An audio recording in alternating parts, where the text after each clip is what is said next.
এয়া চাওক শুকুৰ আলি পানীত নামিছে, কাৰণ শুকুৰ আলি যি চাহ দোকান আছিলে গৌৰীপুৰ মহামায়া পুখুৰীৰ পাৰত, আৰু সেয়া আজি নিশা কোনোবা অচিনাক্ত দুৰ্বৃত্ত চোৰ কৰি নিয়ে অথবা এই পুখুৰীৰ পানীত পেলাই দিয়ে, আৰু সেই চাহ দোকান বিচাৰি শুকুৰ আলিয়ে পানীত অভিযান চলাইছে।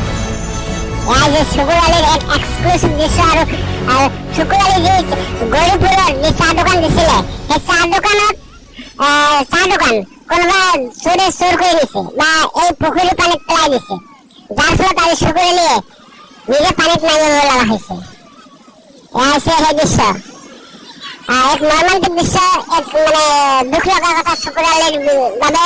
কাৰণ শুকুৰ আলিয়ে চাহ দোকান দিছিলে ধুবুৰীত, কিন্তু পৌৰসভাই নিদিলে, অৱশেষত গুচি আহিল গৌৰীপুৰত। কিন্তু গৌৰীপুৰতো কেইদিনমান থকাৰ পিছত শুকুৰ আলি যি চাহ দোকান আছিলে, এয়া হৈছে শুকুৰ আলিৰ চাহ দোকান। এনেকে শুকুৰ আলিৰ চাহ দোকান দি আছিল, কিন্তু আজি নিশা কোনোবা অচিনাক্ত দুৰ্বৃত্তই শুকুৰ আলিৰ চাহ দোকান চুৰি কৰি নিলে আৰু পুখুৰীৰ পানীত পেলাই দিয়া বুলি সন্দেহ প্ৰকাশ কৰিছে শুকুৰ আলিয়ে, যাৰ ফলত শুকুৰ আলিয়ে এনেকে পানীত ডুবি চাইছে তাৰ চাহ দোকান বিচাৰি আছে শুকুৰ আলিয়ে। আৰু এয়া হৈছে সেই দৃশ্য, গৌৰীপুৰৰ মহামায়া পুখুৰী আছে, ঐতিহ্যমণ্ডিত মহামায়া পুখুৰীত শুকুৰ আলিৰ চাহ দোকান বিচাৰি শুকুৰ আলিয়ে অভিযান চলাইছে। আৰু এয়া হৈছে সেই দৃশ্য,